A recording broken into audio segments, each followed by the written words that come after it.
EVS में आज हमारा टॉपिक है सौरमंडल। चलिए शुरू करते हैं आज के टॉपिक का फर्स्ट क्वेश्चन। सौरमंडल का फर्स्ट क्वेश्चन है, सौरमंडल का केंद्र कौन है? ए में है पृथ्वी, बी में है चंद्रमा, सी में है सूर्य और डी में है मंगल। हमारा क्वेश्चन क्या है? क्वेश्चन है सौरमंडल का केंद्र कौन है? तो हमारा आंसर हो जाएगा सूर्य है। तो क्वेश्चन नंबर 1 का आंसर हो जाएगा सी। चलिए हम चलते हैं क्वेश्चन नंबर 2 की तरफ। 2 में है सौरमंडल में कुल कितने ग्रह हैं? क्या है क्वेश्चन में? सौरमंडल में कुल कितने ग्रह है? ए में है 7, बी में है 8, सी में है 9 और डी में है 10। तो क्वेश्चन नंबर 2 का आंसर हो जाएगा बी, 8 ग्रह है सौरमंडल में। चलिए हम चलते हैं क्वेश्चन नंबर 3 की तरफ। 3 में है सौरमंडल का सबसे बड़ा ग्रह कौन सा है? क्या है? सौरमंडल का सबसे बड़ा ग्रह कौन सा है? ए में है शनि, बी में है बृहस्पति, सी में है मंगल और डी में है वरुण। तो क्वेश्चन नंबर 3 का आंसर हो जाएगा बी, बृहस्पति सौरमंडल का सबसे बड़ा ग्रह है। चलिए हम चलते हैं क्वेश्चन नंबर 4 की तरफ। 4 में है सूर्य के सबसे निकट स्थित ग्रह कौन सा है? क्या पूछा गया? सूर्य के सबसे निकट स्थित ग्रह कौन सा है? ए में है शुक्र, बी में है पृथ्वी, सी में है बुध और डी में है मंगल। तो क्वेश्चन नंबर 4 का आंसर हो जाएगा सी, सबसे निकट ग्रह बुध है। तो क्वेश्चन नंबर 4 का आंसर हो जाएगा सी। चलिए अब हम चलते हैं क्वेश्चन नंबर 5 की तरफ। 5 में है सूर्य से सबसे दूरी स्थित ग्रह कौन सा है? क्या है? सूर्य से सबसे दूरी, यहाँ दूरी पूछ रहा है। इससे पहले वाला क्वेश्चन में 4 में निकट पूछा गया था और इसमें पूछ रहा दूरी स्थित ग्रह कौन सा है। ए में है अरुण, बी में है शनि, सी में है वरुण और डी में बृहस्पति। तो सबसे दूरी ग्रह है वह है वरुण। क्वेश्चन नंबर 5 का आंसर हो जाएगा सी। चलिए हम चलते हैं क्वेश्चन नंबर 6 की तरफ। 6 में है ग्रह किसके चारों ओर परिक्रमा करते हैं? क्या क्वेश्चन में है ग्रह किसके चारों ओर परिक्रमा करते हैं? ए में है पृथ्वी, बी में है सूर्य, सी में है चंद्रमा और डी में है धूमकेतु। तो क्वेश्चन नंबर 6 का आंसर हो जाएगा बी, सूर्य के चारों ओर परिक्रमा करते हैं। तो क्वेश्चन 6 का आंसर हो जाएगा बी। चलिए चलते हैं क्वेश्चन नंबर 7 की तरफ। 7 में है पृथ्वी का एकमात्र प्राकृतिक उपग्रह कौन सा है? क्या है? पृथ्वी का एकमात्र प्राकृतिक उपग्रह कौन सा है? ए में है फोबस, बी में है डिमोस, सी में है चंद्रमा और डी में है टाइटन। तो क्वेश्चन नंबर 7 का आंसर हो जाएगा सी, चंद्रमा पृथ्वी का एकमात्र प्राकृतिक उपग्रह है। चलिए अब चलते हैं क्वेश्चन नंबर 8 की तरफ। 8 में है चंद्रमा का व्यास लगभग कितना है? क्वेश्चन नंबर 8 में है चंद्रमा का व्यास लगभग कितना है? ए में है 2000 किलोमीटर, बी में है 3844 किलोमीटर और सी में है 3474 किलोमीटर और डी में है 5000 किलोमीटर। तो क्वेश्चन नंबर में है 8 में है चंद्रमा का व्यास पूछा गया है। तो हमारा आंसर हो जाएगा 8 का सी, 3474 किलोमीटर है चंद्रमा का व्यास।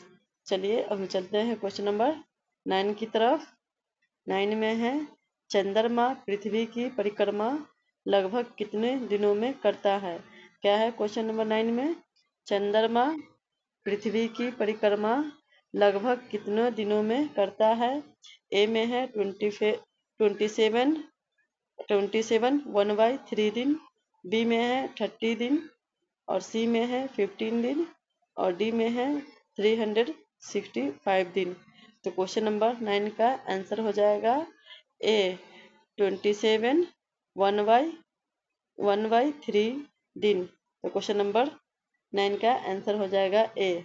चलिए हम चलते हैं क्वेश्चन नंबर 10 की तरफ।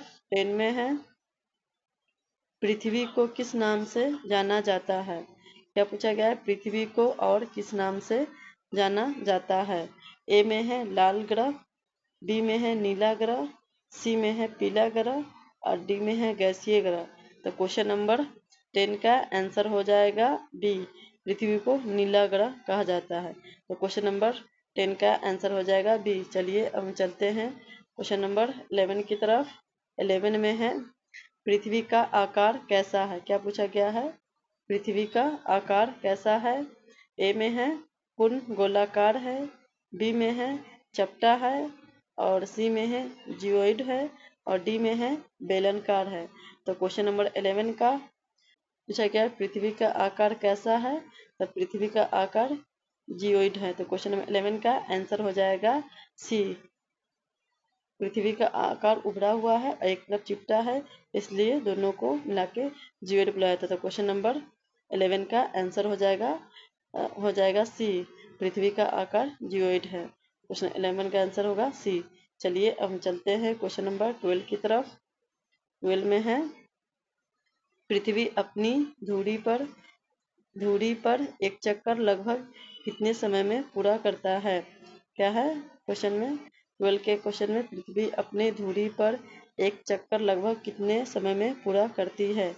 ए में है 12 घंटे, बी में है 24 घंटे, सी में है 48 घंटे और डी में है 36 घंटे। तो क्वेश्चन नंबर 12 का आंसर हो जाएगा बी, 24 घंटे। पृथ्वी अपने धुरी पर एक चक्कर 24 घंटे में पूरा करता है।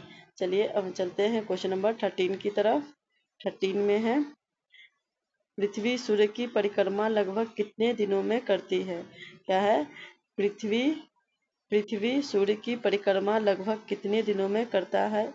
ए में है 300 दिनों में, बी में है 360 दिनों में और सी में है 365 दिन और 6 घंटे और डी में है 366 दिन। तो क्वेश्चन नंबर 13 का आंसर हो जाएगा सी, 365 दिन 6 घंटे में पृथ्वी सूर्य की परिक्रमा करता है। चलिए अब हम चलते हैं क्वेश्चन नंबर 14 की तरफ। 14 में है पृथ्वी की धुरी लगभग कितने कोण पर झुकी हुई है। क्या है, पृथ्वी की धुरी लगभग कितने कोण पर झुकी हुई है। ए में है 20.5 डिग्री, बी में है 23.5 डिग्री और सी में है 25.5 डिग्री और डी में है 30 डिग्री। तो क्वेश्चन नंबर 40 का आंसर हो जाएगा, क्या पूछा गया है क्वेश्चन नंबर 14 में पृथ्वी की धुरी लगभग कितने कोण पर झुकी हुई है। तो क्वेश्चन नंबर 40 का आंसर हो जाएगा बी, 23.5 डिग्री पर झुकी हुई है। चलिए अब हम चलते हैं क्वेश्चन नंबर 15 की तरफ। 15 में है सबसे गर्म ग्रह कौन सा है।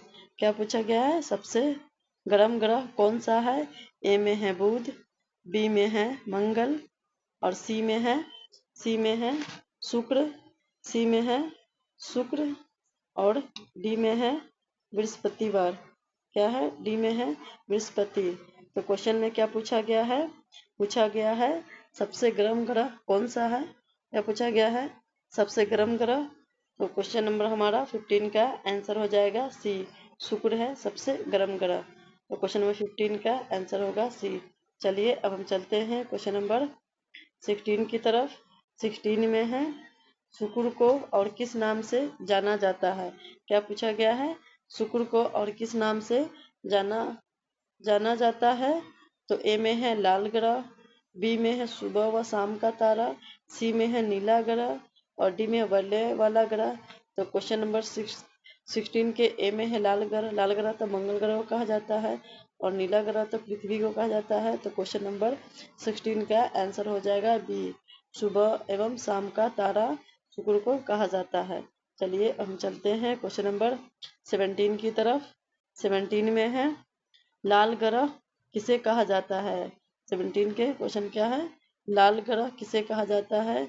ए में है बुध, बी में है मंगल, सी में है शुक्र और डी में है शनि। तो क्वेश्चन नंबर 17 का आंसर हो जाएगा बी, लाल ग्रह किसे कहा जाता है? मंगल ग्रह को लाल ग्रह कहा जाता है। चलिए हम चलते हैं क्वेश्चन नंबर 18 की तरफ। 18 में है सबसे बड़ा उपग्रह किस ग्रह का है? क्या पूछा गया है? सबसे बड़ा ग्रह किस ग्रह का है? ए में है पृथ्वी, बी में है मंगल, सी में है बृहस्पति और डी में है बुध। क्या पूछा गया है? सबसे बड़ा ग्रह किस ग्रह का है? तो हमारा आंसर हो जाएगा 18 का सी, बृहस्पति का सबसे बड़ा प्राकृतिक उपग्रह है। गैनीमीड क्या है? गैनीमीड सबसे बड़ा उपग्रह है बृहस्पति का। तो क्वेश्चन नंबर 18 का आंसर हो जाएगा सी। चलिए अब हम चलते हैं क्वेश्चन नंबर 19 की तरफ। 19 में है वलयों वाला प्रसिद्ध ग्रह कौन सा है? क्या पूछा गया है? वलयों वाला प्रसिद्ध ग्रह कौन सा है? ए में है शनि, बी में है मंगल, सी में है बुध और डी में है शुक्र। तो क्वेश्चन नंबर 19 का आंसर हो जाएगा ए, शनि। 19 का आंसर हो जाएगा ए, शनि ग्रह वलयों वाला प्रसिद्ध ग्रह कहलाता है। तो क्वेश्चन नंबर 19 का आंसर हो जाएगा ए। चलिए हम चलते हैं क्वेश्चन नंबर 20 की तरफ। 20 में है क्षुद्र ग्रह एस्टेरॉइड्स मुख्यतः किन ग्रहों के बीच पाया जाता है? क्या पूछा है? क्षुद्र ग्रह मुख्यतः किन ग्रहों के बीच पाया जाता है?